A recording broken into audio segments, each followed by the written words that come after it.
Hey, welcome back to another episode of Around Comics episode 361, Robots and Doctors. I'm Brian Salazar.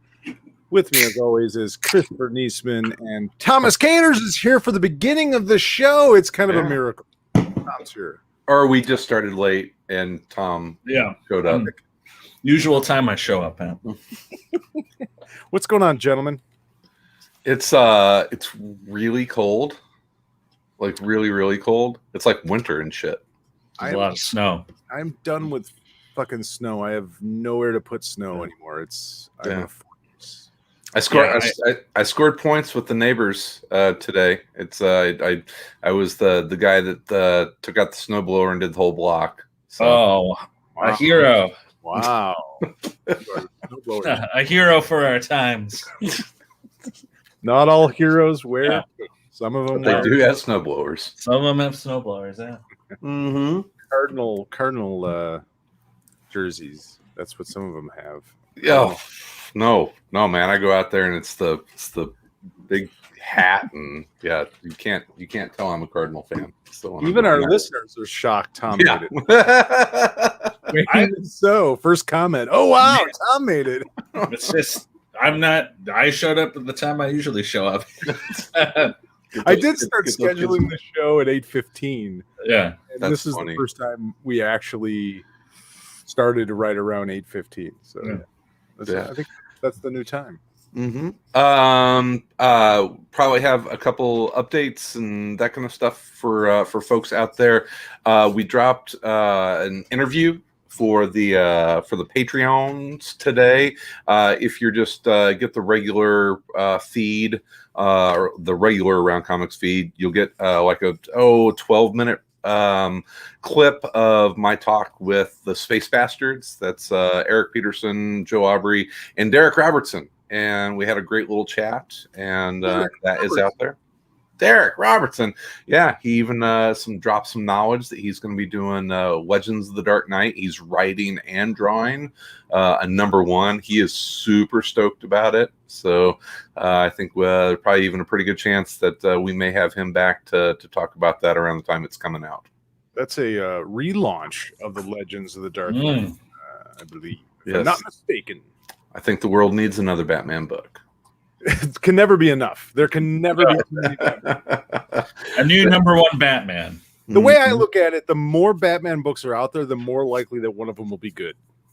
That's kind of how I look at it. So at least one will be good. The fourth Joker, the Realtor. The Realtor. God, don't give him any ideas. Hopefully, Jeff Johns does not watch this. That's all I can say. I think we're safe. Also, Sal and I did our ACTV WandaVision After Hours, which we were talking before the show. I'm really having a lot of fun doing that. I really look forward to watching the show. I look forward to talking about it. It's maybe after we're all done with the series. I don't know if Tom's watching it. Maybe we'll have to do a little. Nope. Oh, it's really good, Tom. I think you'll dig it. I tried the first episode a couple times, and something about my brain is just like, go to sleep. Go to sleep now. Go to sleep. It is the most popular TV show on the planet, according to something I read on the internet. My brain is like, this is like a old sitcom, and it's like, don't pay attention, just shut down. See, I think this is Disney Plus's. This is their attempt to try and attract an older audience. They're just trying to the Dick Van Dyke crowd, Dick Van Dyke fans and Bewitched fans. Nothing against the show. I'm sure it's great. It's just both times I've tried to watch it, for whatever reason, my brain was like, oh yeah, this is like an old, He sees black and white immediately. It's just this is like Mystery Science Theater. Just go to sleep. Don't pay attention.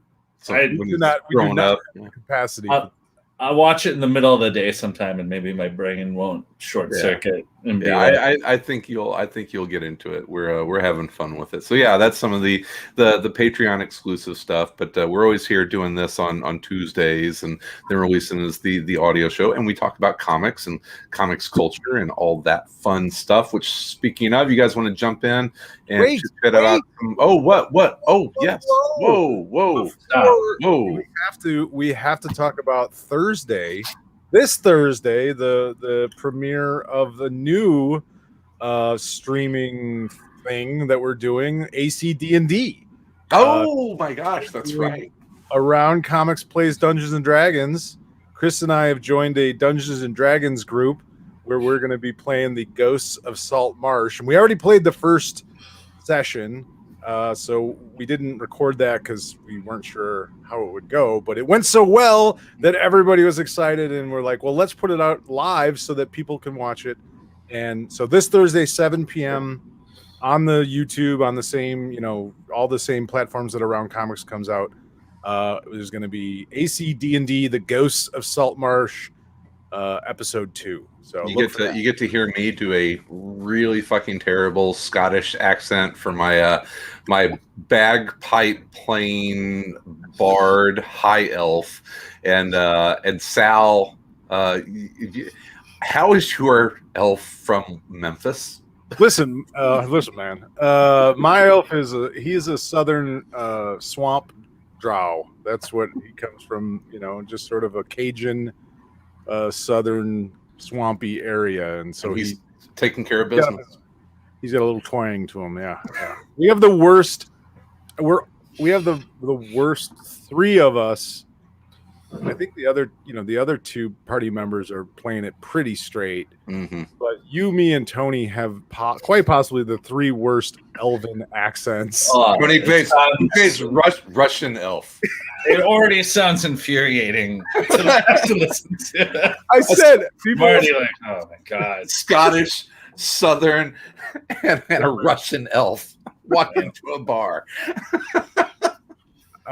Nice broad accents. Yes, I thought for sure because I didn't know any of the other three people, the DM and the other two people that are playing the game. I didn't know them. I'd never met them before, and I thought for sure after the first session they were just going to be like, "Guys, thanks, appreciate it," but we're cutting. Or maybe just cut the accents. No, they wanted us a lot. They wanted us to keep up with the chaos and just. Keep the voices up. Yeah, they loved it. So I thought it was a lot of fun. I think people will dig it. So look for that Thursday. Yeah, I didn't want to not plug that. We had to. Yeah, I would do like a crypt keeper voice with like a bunch of terrible puns. Well, if you want to join, Tom, I think we can. I do not have the time. That's why we did not ask. Yeah, I would love to. We knew better. We figured that Tom Versus was about as big of a push as we could. Yeah, I 2 nights a week would be pushing it. It is every other Thursday, so it's not every week. So maybe I'll just pop in one time. That'd be fun. I'll send you the links. You can just.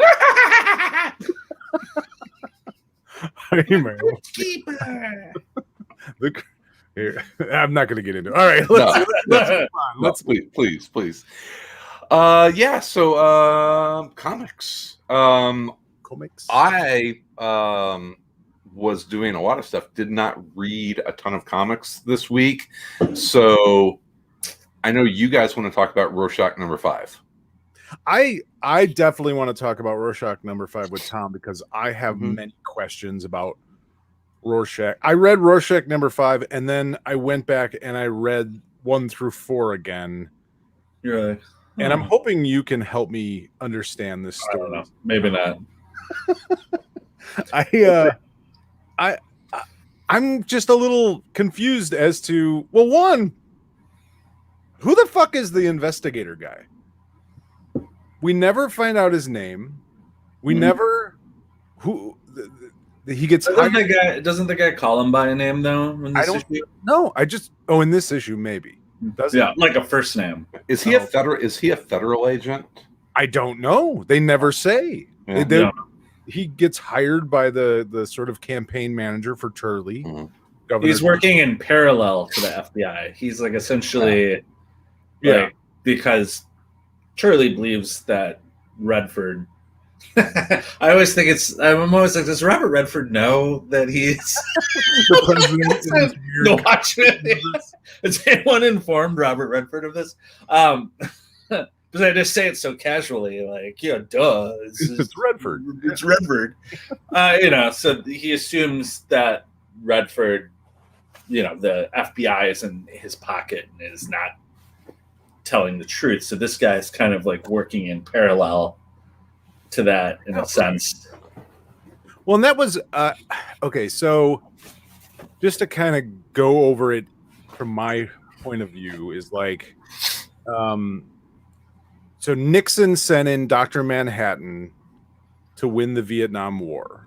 And then so we win the Vietnam War. And then in the 80s, the squid drops, and reading it over again. And, that moment is mentioned a lot in this book. And it made me think of something you said a long time ago, Tom. You talk, and I'm going to paraphrase that. It made sense. I hope it made sense. No, I think it absolutely made sense. You said it was about 9/11, and you said that you felt like 9/11 drove some people crazy. Like it broke people. It broke people, and I think Dennis Miller. Yeah, Dennis Miller, one example of someone who's just like, whoa, like what happened to you? But as I was reading this again and again, and I kept thinking of the squid, that Ozymandias unleashes on New York and kills millions of people to save the planet.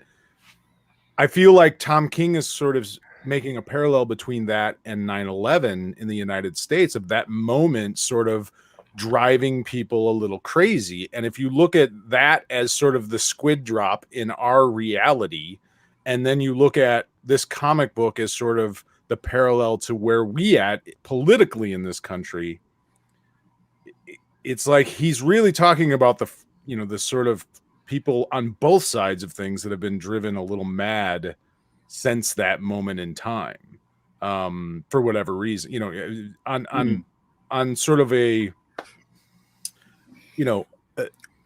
it's like on the one side, on the sort of conservative side, they've been watching Robert Redford becomes president, turns Vietnam into the 51st state, or I think at that point it's the 51st state, and it is a Democratic stronghold, this entire country of Vietnam. And so he's able to then leverage that so that he has run for 5 terms now successfully, has become president of the United States. And so you have this, very liberal president who's been running things. And now on the other side of it, you have this growing, support for this the governor Turley, who is a conservative.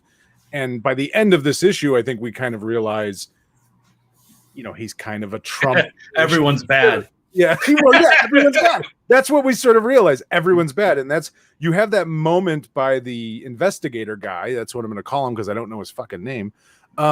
Where, he meets Turley and he kind of comes to the realization, like, I'm working for a fucking lunatic. This man worships the comedian, and is possibly going to be the next president of the United States. He believes in, all these conspiracies. He thinks that, Redford has used, Rorschach and Laura Cummings, to try and kill him. He believes there's these plots, the government is infested and all these things. And then he's it's not paranoia if it's true. It's not paranoia if it's true. But like I said, it was weird. I had this moment of like this like, oh, that Alan Moore sort of in 1980, he sort of, I think, saw some moment in time. And I don't know, maybe he was talking about something else, but I think 9/11 is a lot like when the squid dropped on New York. It drove people crazy. And when we see that now, we're like, you have on both sides of the political aisle, you have sort of fringe elements that are just so wrapped up in what they believe, right or wrong, that they can't because of fear, because they're terrified.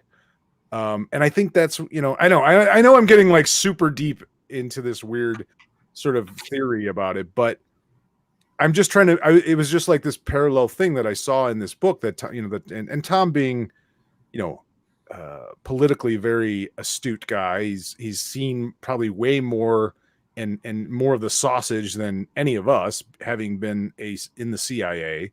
And yet he's a very liberal. I think he's a very liberal-minded guy. He lives in Washington D.C., so he's around politics constantly. I don't know. I'm just that was the weird thing. Like, until this issue, I wasn't sure what I was looking at, and I'm still not sure. I wasn't sure if I was looking at, like, is Redford kind of the bad guy? Is Turley the bad guy? Is Rorschach the bad guy? Who's the bad guy? Yes. And like Tom said, they're all nobody good. Nobody. The answer is yes. They're all because it's like I actually think the TV show did this a little bit too, is like the idea of like what the squid did to everyone, is a major element of this story. Like, it's made people, it took people who have all kinds of other problems in their life, and now this is the problem in their life. And now like we see very often in our world people who have a lot of things that aren't going right for them, whether mental health wise or economically or whatever it is that's causing them angst. They find a thing that now becomes the thing that is the squid is why this is happening. And it becomes like this the answer thing, right? It's the answer, like this, obviously this Laura woman, and she grew up in she was taught that the squid was the reason why these things happen.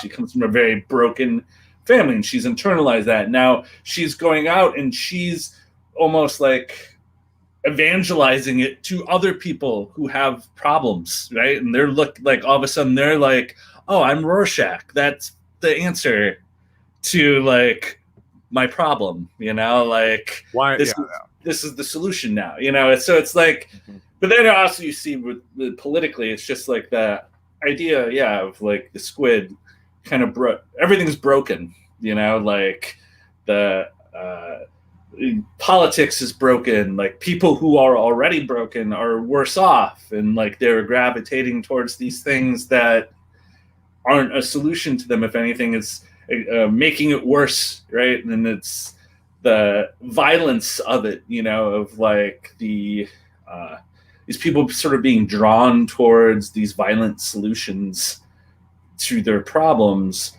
And like, it's just that feeling of like everything's kind of like the center can't hold anymore, and everything's like spinning off from that event that happened. So it's like, and the interesting thing is like this issue, probably one of the least amounts of like action you could have like in a comic book, right? Like very talky, right? But super interesting, right? Because I really, it's probably one of my favorite issues so far, because I think it's the one that's starting to kind of tie everything together, where it's like, oh, I get what this is about, like what Sal was saying, like it's about like everyone, the squid messed everyone up, and now everyone's like not just psychically controlling their brain, is like, these people are insane. Like this guy, he makes that joke about he saw Dr. Manhattan with the comedian, and he's like, which one is Superman and which one is man? I won't tell you. Like the idea of like this person idolizing this character we know is not good. Like he's like you certainly, Dr. Manhattan has things that you would be like, Dr. Manhattan's not great, but Dr. Manhattan's also, like, it was just a very telling moment to be like, actually, no, the comedian is Superman, Dr. Manhattan's just a man, like. Well, and at the same time, seeing the people talk about Turley, in the way that they do of like he's this, honest and good man that's going to save us from the commie Redford, and obviously very topical, but at the same time it's like the genuineness that they express themselves about this guy who we know now is, up until this point we really didn't know much about Turley. Yeah. You know what I mean? Like this is the first time we really met him, and you see, kind of what he's about, and he's obviously a bit of a LBJ toilet scene, come in and talk to him on the toilet.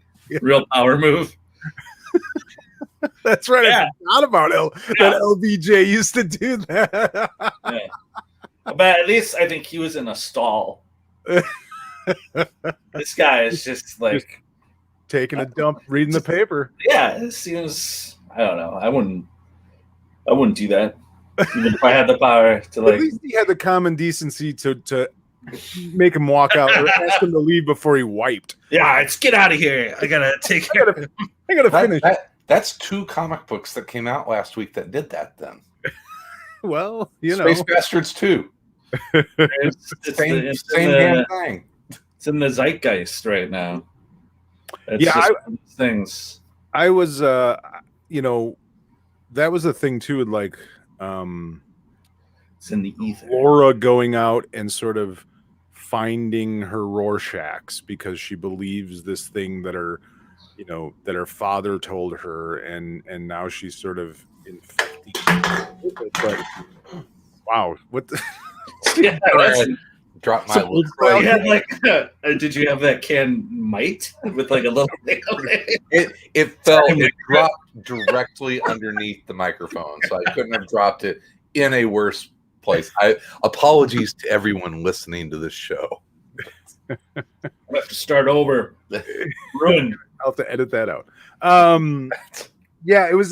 This was definitely the most interesting or intriguing, I think, issue, like you said, because things seem to sort of take shape to the point where it's like, okay, I kind of see now where he's going or what he's trying to say to some degree. Because I'll be honest, up until this point, like while I enjoyed it, I was every issue I'm just like, I don't think I'm getting this. What's happening? Yeah, I'm not sure what's going on. Hey, what's going on? Yeah, I love Tom's stuff, but I do find myself going, okay, to get this, I'm going to have to go back and reread these issues coming up to this one. And so there's part of me that is just like, just get the hardcover when it comes out. Yeah, I can understand that for sure. I did, like I said, I went back and read the first 4 issues after reading this issue because I felt like this was like, okay, they're explaining things, but I feel like I don't remember enough from the previous issues. Who's Dr. Manhattan? Yeah, yes, I don't know. What happened?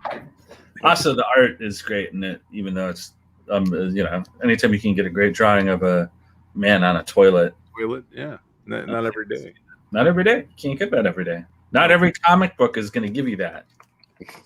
Well, apparently some will, because Chris also has one that. Some of it's apparently a thing. In the zeitgeist. It's in the ether. Everyone knows. It is. Yeah, so how many? It's going to be a 12-issue series? I believe so. So we're about halfway through. It feels like that series, and I know it's on a very regular schedule, but it feels like Rorschach has been coming out for like a year and a half. Yeah, I don't know if it's been monthly. Has it been monthly? I don't know. I don't know. It doesn't. Also, great cover to this issue. Yes. Yeah, it's an awesome cover. Yeah, time is just a construct right now. So yeah, time's not real, man.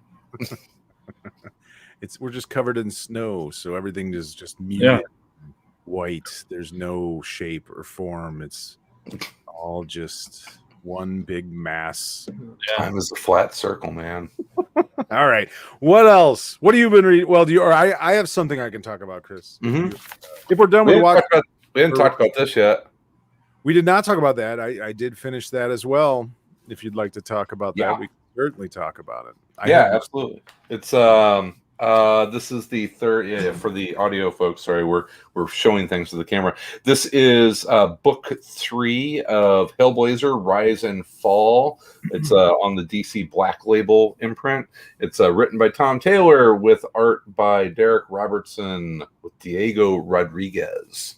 And as we mentioned earlier, I talked with Derek Robertson earlier this week, and told him that I don't know what is going on, but the level up on this, I was like, dude, you've always been really good, but this was next level from stuff you've done in the past. And he's like, yeah, it's just everything kind of worked on this, and he loved working on it. And yeah, it was a really I once again, any of the DC Black Label stuff, especially in this oversized format, I definitely will check out anytime it hits the stands, because they've been doing some really fun stuff.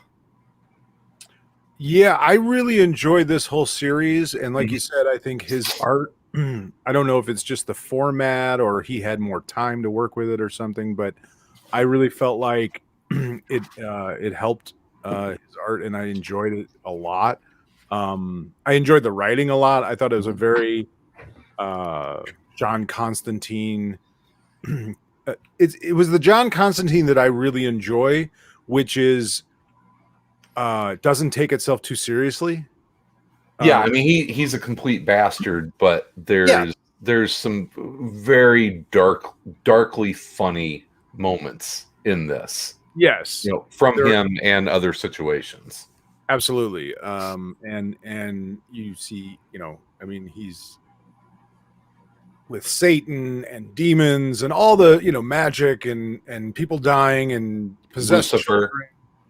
Yes, and all these things that you want to see in a Constantine book. But a lot of times I feel like Constantine books just are trying to be Alan Moore.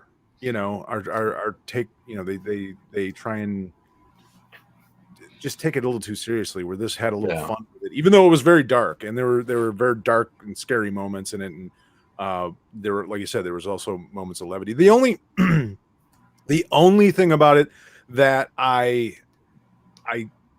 ending on it, it was a very Constantine kind of ending, where it's like he once again figures a way how to trick a demon, and while I enjoyed it, it was just a touch, something about it. I was like, but otherwise, I got to that part, and I don't want to spoil it, but I read it and I was just like, yeah, that's probably not my favorite. And I'm glad that they didn't end there. There was actually a little bit of an epilogue to the story that kind of wrapped things up, which I felt was a better, that stuck the landing better than the actual resolution with the demon. But as soon as I kind of got through the part where he does what he does to kind of trick this demon, I just kind of shook my head for a second. I'm like, Sal's gonna fucking hate that. Yeah. But you thought I was gonna hate it for a different reason. Yes. And I didn't hate it. It was a little off for me. I didn't love it. But I did, because I'm a much bigger Anglophile than you are. Yeah. So. Oh, yeah. It was very British. It was a very Doctor British who showed up. Oh, yes. No, even more like regular everyday British. Yeah. You know what I mean? Kind of a thing. You had to trick the demon into drinking like a cup of tea. Basically. No, but and I didn't have any problem with that, because I'm going, well, it's a Constantine book. It should be very British. It should be. I had no problem with that whatsoever. It was more just sort of the overall use of what they used. Like I said, without spoiling it. Hard to explain, but yeah. But what I do, I'll probably go back and reread the 3 issues, because it really was a book about, and that's what Constantine is about a lot, is his relationships and how horrible a lot of relationships that he has and has had over the course of his life, and you get a glimpse into how difficult his childhood was and what a fucking cunt his dad is, and he gets into that relationship, but also the friends that he had growing up, and then always there, ready to be relied on is Chaz. He's always there, and you can always count on him.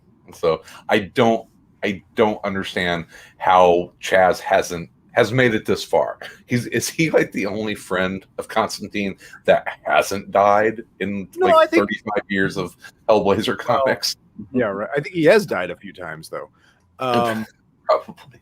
But I think, I mean, I think that's a common thing with Constantine is there's always people in his life that are close to him because he's a charming bastard and people want to be close to him, but whenever people get close to him, inevitably really bad things happen. And sometimes it's his fault, a lot of times. Sometimes it's not his fault, but either way, he's sort of stuck trying to figure it out. But it sort of is the core of the character because, like you said, he's a bastard, and the only thing he cares about are the people that he loves. And so it's really the only way to get him. He's not a hero. You know what I mean? Like, he's not going to go out and do things just for the goodness of his heart or to do the right thing. It's someone he cares about. He's put in a bad situation. So fuck, now I got to go try and fix this. And this is certainly that. And, goes back to his childhood and kind of the first time he really fucked up and ruined someone. And it has Satan in it, and that's Constantine and Satan's relationship is very fun in this book as well. It's awesome. It's awesome. Yeah. So, it was.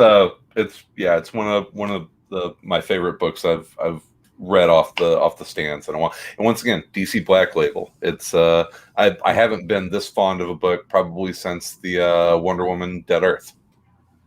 Yeah, I love the format. We've talked about it over and over again. I love the good stuff. The stuff that they're putting out in it for the most part. Yeah, great. I did see the one that I just missed the first issue and could never find it, and so I missed out on it. I did see that the question with Jeff Lemire and Dennis Cohen and is Sienkiewicz is available as a hardcover now. Oh, there you go. So I may grab that and get caught up. It's also available on Hoopla. I will. Yes, it is. I will probably buy all of these in hardcover when they come out again. Yeah. I don't know, man. The prestige format. I do like it. Yeah, I do like it. Fits real nice on a shelf. For the shelf porn out there. I can't help with the hardcovers. You like the hardcovers? Dude, I just bought. Give them his hardcovers. I just bought with some birthday Amazon gift cards that I got. Have we wished you a happy birthday on the show yet? I don't know. Happy birthday. Happy birthday, Sal.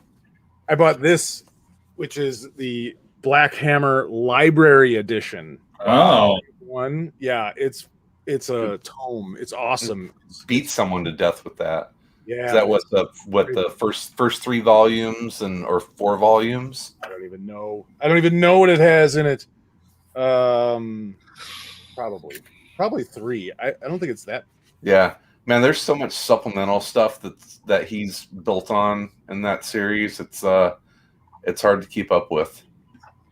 Yeah, I'll be honest. I love the original series. Mm-hmm. I like some of the supplemental stuff, but not all of it. The Justice League one was good.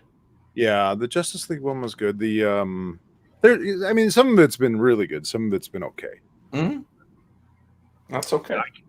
I can't. Well, I got a book I read. We actually got sent from Aftershock Comics. We got sent some previews this week of some books that are coming out this Wednesday. So today, if you're listening to this, tomorrow, if you're watching us. And I read one of them that I really liked. It's called Shadow Doctor. Number one, and it's based on a true story. It's written by a dude named shit. What's his name? God damn it! Now it's not here. Where is it? Calloway. It's Written Peter by Calloway. It's written by him, and it's a story of his grandfather.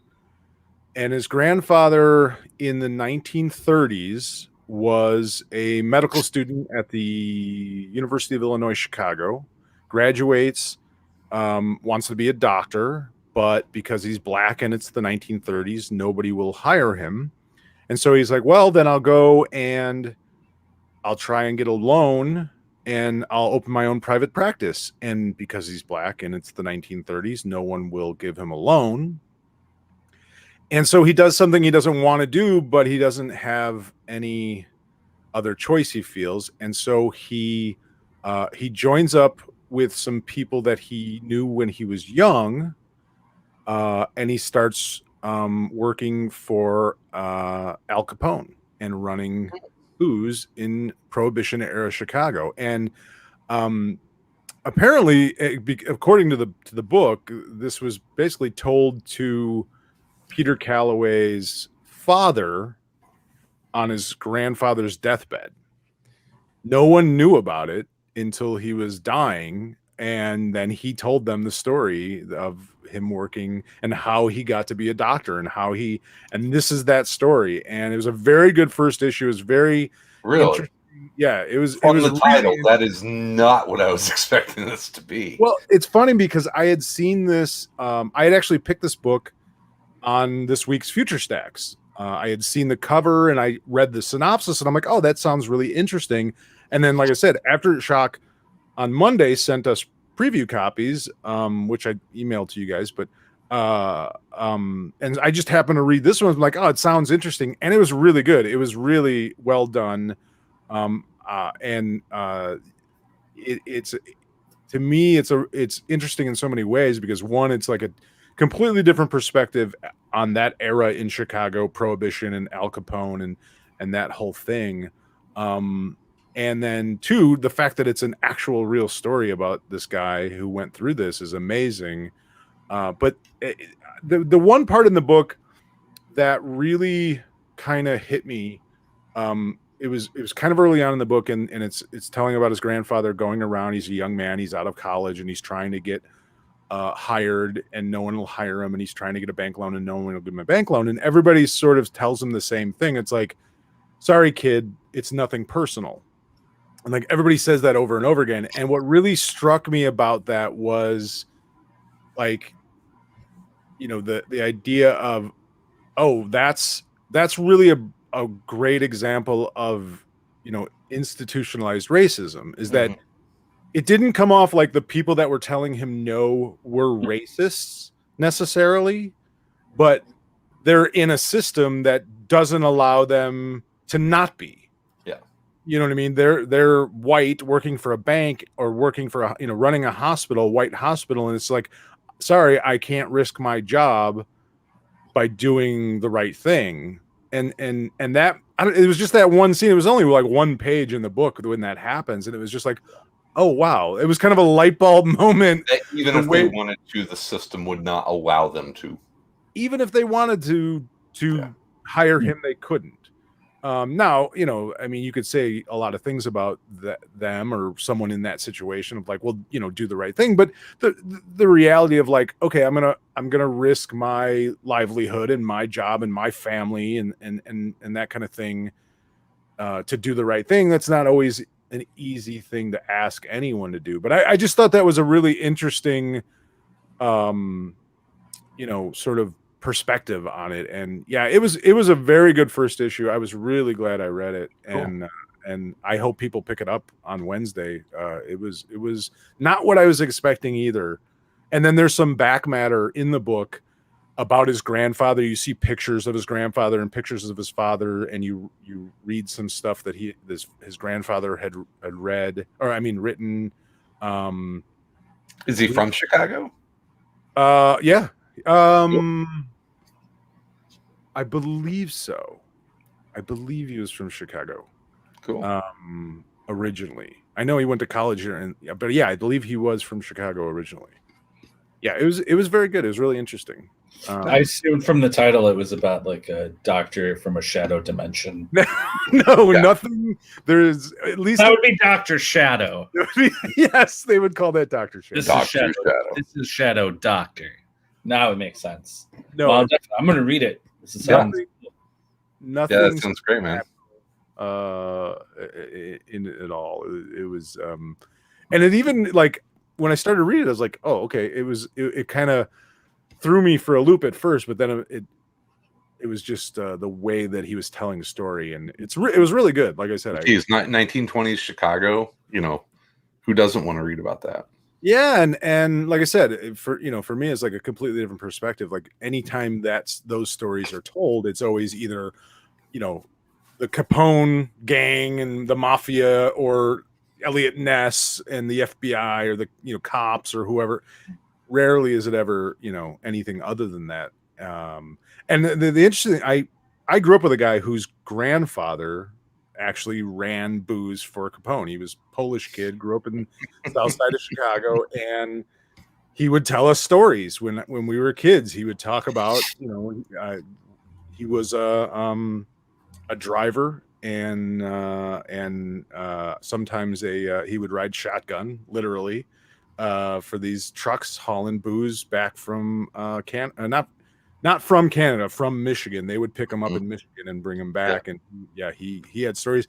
And when he died, my buddy actually, we cleaned out his house, and he had a bar, and there were 2 mason jars of White Lightning, like from I don't know where it went, and we tried them, and whoo, yeah, they were fucking rubbing alcohol, but make you go blind. Yeah. Absolutely. Really, yeah, awesome. It was a really interesting book. Cool. No, I will definitely. I may check that out tonight before I go to bed. Bye. I did want to mention, and Sal wanted me to keep it short because I don't think that you liked it. I'm loving Snowpiercer on TNT right now. You didn't have to keep it short. Talk about it short. Well, no, neither one of you guys are watching it, but I would implore you to go back. The second season, give you the short build up to it. By the way, I also tried to read the comic. The TV show is really entertaining. You guys had seen the movie though, right? I saw the movie. Yes. Yeah.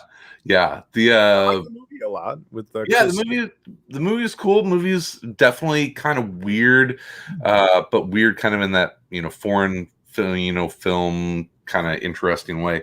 But they kind of update the story. It has for all the Hamilton fans out there, Daveed Diggs, who played Lafayette, and Thomas Jefferson plays Leighton, the main character, and it's Jennifer Connelly of Rocketeer fame, among others, plays kind of the other lead. She is kind of the head of the train. He is the leader of the tailies, which are the kind of fourth class, lower class passengers on the train. The entire first season is about the revolution of the tailies kind of rising up and trying to create a democracy in the train. The whole idea that the train it's a post-apocalyptic, the world is frozen, the train is circling the earth, can never stop. Yada. Snow train. Second season, which they're in now, things get crazy awesome. Huh?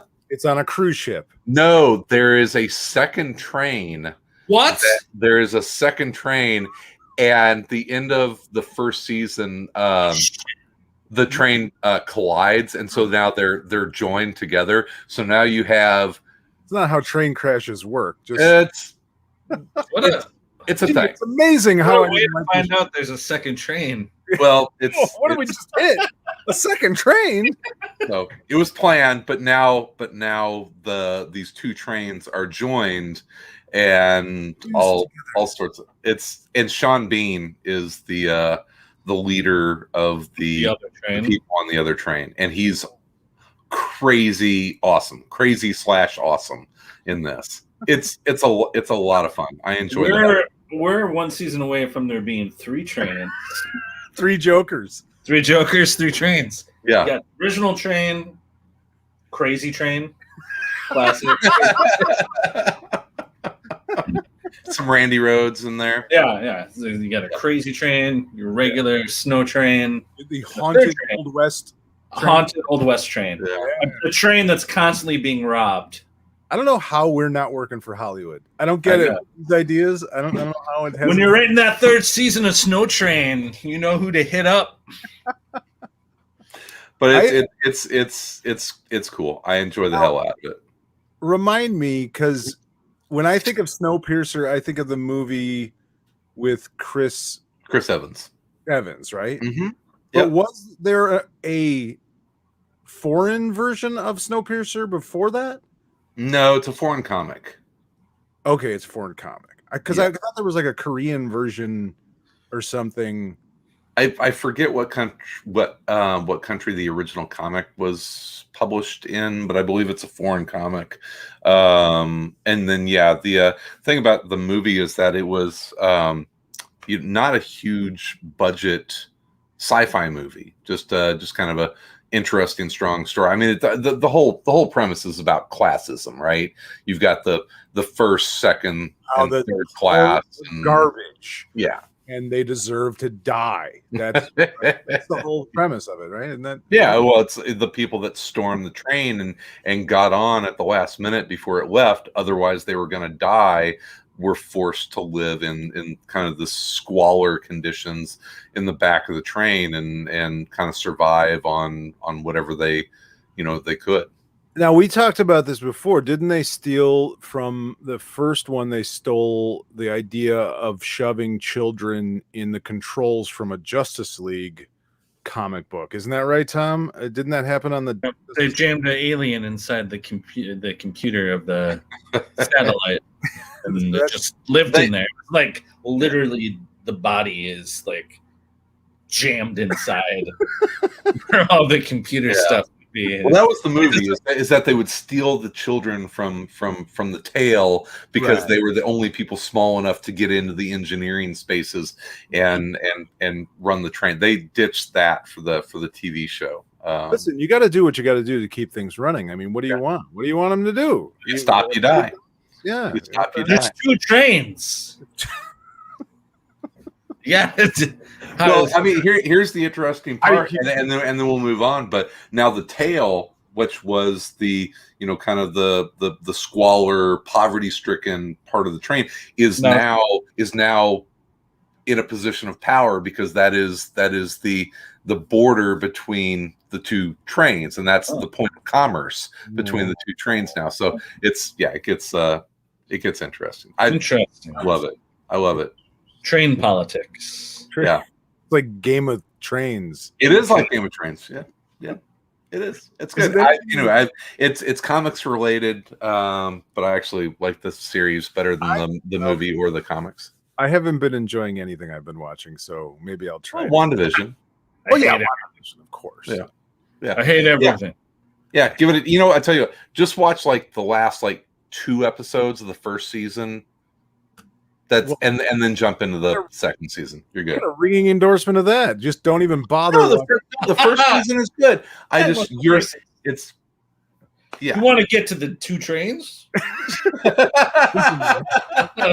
2 trains is where it's at. You want to skip ahead and just get I just want 2 trains right away. Don't want to wait around. Well, I mean, I gotta say, 2 trains and Michael Biehn is really selling me. So. Sean Bean. Yeah. Sean Bean, sorry. Yeah. Michael Bean, also good in Mandalorian. It's not Michael Biehn? Forget it. Sean Bean. I like to have been in the writer's room where someone wrote up on the whiteboard 2 trains. All right, guys. 2 trains. First meeting, we're trying to figure out 2 words. 2 trains. Who's got ideas? Who's got an idea for season 2? We had a successful season 1. We might move forward. Who's got an idea? Tom, give me an idea. What do you think? Saying, what if there's 2 trains? 2 trains? Yeah. Can we do that? I don't know, but maybe. I don't know. Is that possible? Two snow trains. All right. I hate both of you. Sal, do we have any listener email? We don't have any listener email, but I do have some listener feedback from various social media.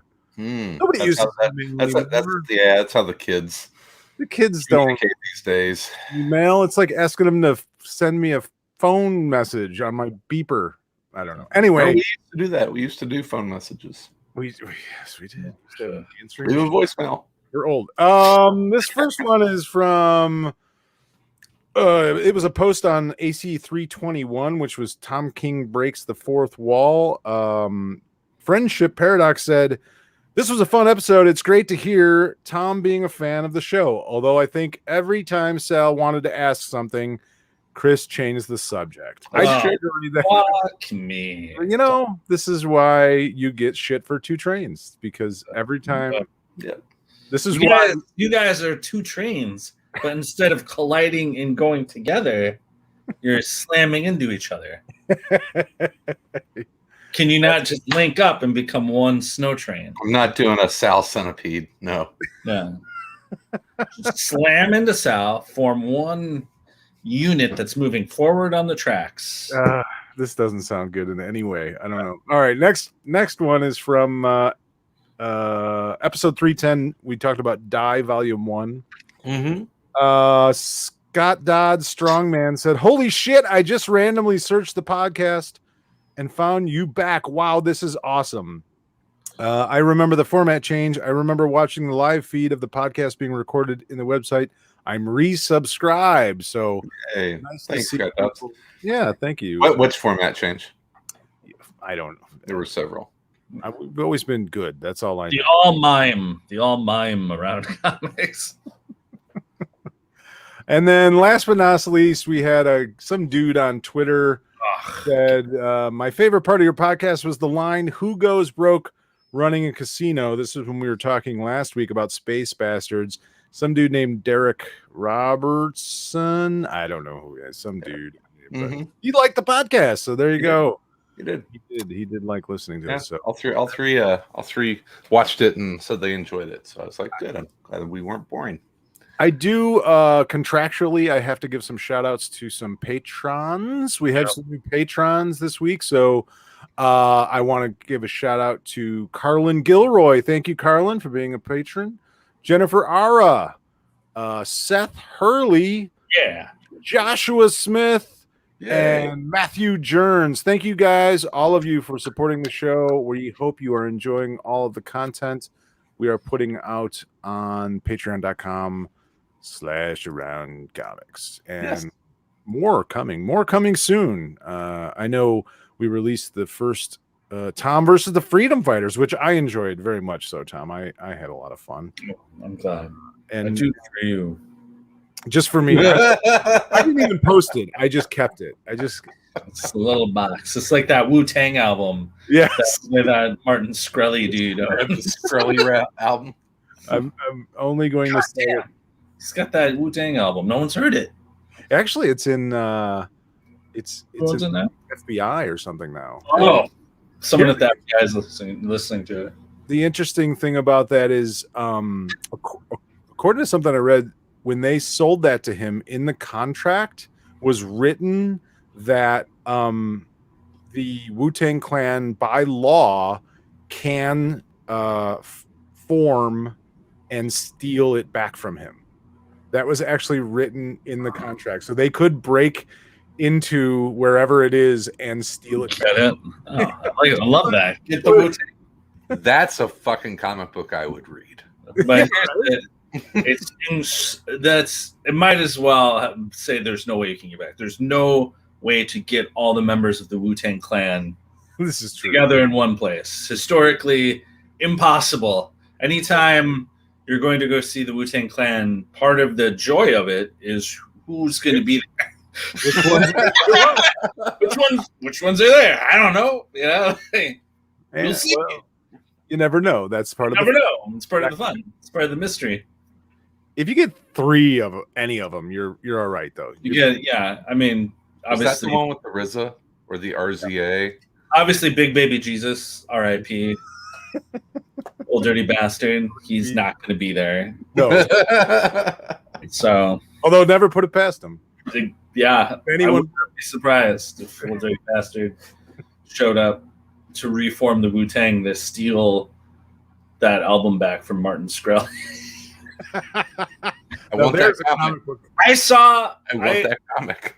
On New Year's Eve, I was watching Snoop Dogg's New Year's Eve party on YouTube, just because I'm. I did not know it existed, but I really wish I would have been watching that all. I have a soft spot for New Year's thing, like the New Year's shows that are like a little bit messy, right? Like they aren't like totally put together. I mean, all it was Snoop Dogg at his house with like DJs and a bartender, and Snoop Dogg like drinking and smoking the entire time, and like people would call in on Zoom. Like Method Man called in, and they were just talking about smoking weed. And then at one point, there's only like 4 minutes left until midnight, right? And you're like, okay, they must be building up to the countdown. But then like Russell Simmons calls in or something, or no, Reverend Run calls in, and I'm like, wait, he has no idea that it's almost midnight, and you can just tell that he doesn't know what's happening. And so obviously some producers in his ear telling him like, you got to start the countdown. And he's just like, countdown now? Why? Like he just doesn't know. And because it's almost time. He's off by like 6 seconds. He doesn't care. I mean, what does Snoop Dogg care? But Method Man was on there. Method Man was ripped.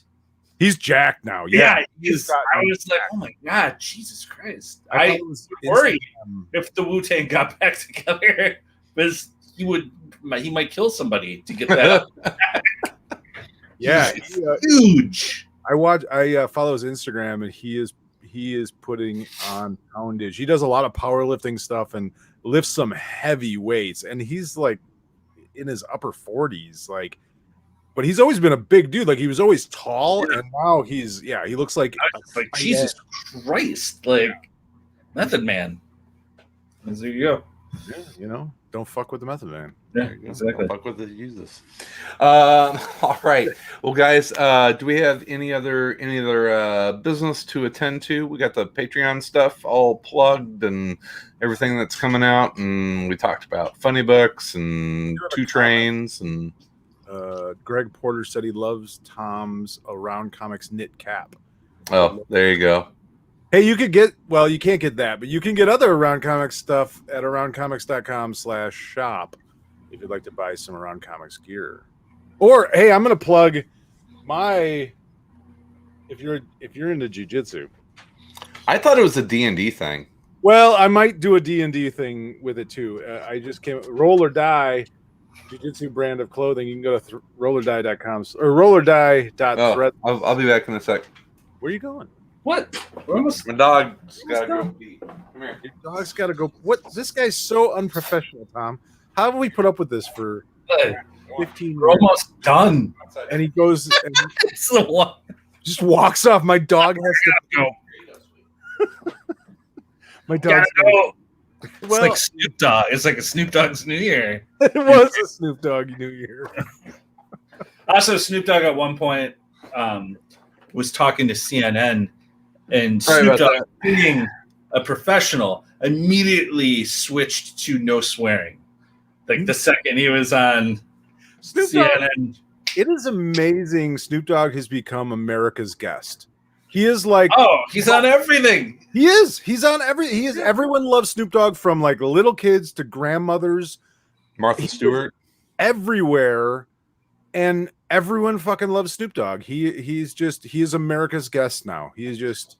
God damn it! In 1993, Snoop Dogg was scary, and my parents were frightened of Snoop Dogg. Not anymore, man. Your parents love Snoop Dogg. Your parents are buying Snoop Dogg brand. Now my dad's excited. Snoop Dogg's on. I love Snoop Dogg. Is that Snoop Dogg? Is that Snoop Dogg? Is that the D-O-double-G? Yeah. Spark one up. It's so excited. Yeah, all right. Guys, always fun. We'll be back later this week with more ACTV, and then Sal's Days of Future Stacks on the Patreon, and then next Tuesday with our live stream and audio Thursday, podcast. ACD&D. Oh yeah, Thursday. Yep, ACD&D. 3 people doing very broad accents. For Some better than others. Yeah, I just have a long list of. I'm a bard, so I have a long list of Scottish insults for my vicious mockery. Don't worry. The nice thing was that the other person that's in the group, Tony, who's been my friend since kindergarten, we immediately just attacked Chris relentlessly. Like, so the chemistry. Is there a chance your characters might murder his character while he's sleeping? No, because they need my fucking bardic inspiration. No, we just made fun of the fact that he was playing bagpipes. We just kind of gave him a little hard time. We actually all got along really well. Swimmingly. Yeah, it was the most fun I have had playing Dungeons and Dragons. There he goes again. He left again. Jesus Christ! Dog have to take a shit now. What? Do it. Nothing. We were just wondering if. No, I had to. This isn't Snoop Dogg's New Year's celebration. Okay. I have a 16-year-old dog. Whenever she gets up, one of two things is happening. She is going upstairs to go to bed, or she is going to go pee on a rug. So I had to let her out, and the door was open, and it's fucking cold. So I had to close the door. So there you go. All right. Behind the scenes. Anyway, but yeah, I had a blast playing Dungeons and Dragons. Can't wait till Thursday to play again. It was so much fun. It'll be fun. I'm gonna try and make it this week. You're gonna make it. Where's Marta? Get her in here. I will make her. That's the thing. I need to get her like sleepy time before we start playing, and then I can just come. You're gonna roofie you're gonna Bill Cosby your wife, so you can play Dungeons and Dragons. It's about as sick and twisted as I get. You know, it's with like valerian tea. Have some more red wine. Yeah. Here you go. Fill up the glass all the way to the top. Just have more. I've opened the bottle. You might as well finish it. Let's live life.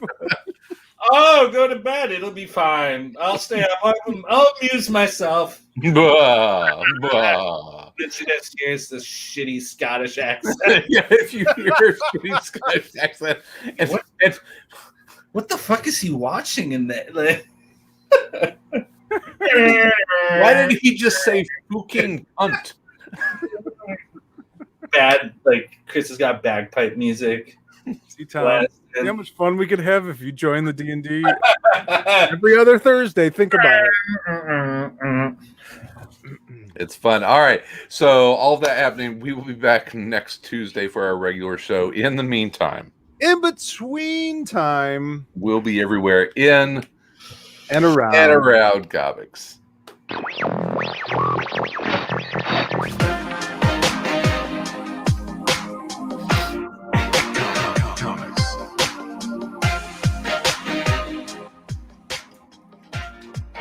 Hi, you're back.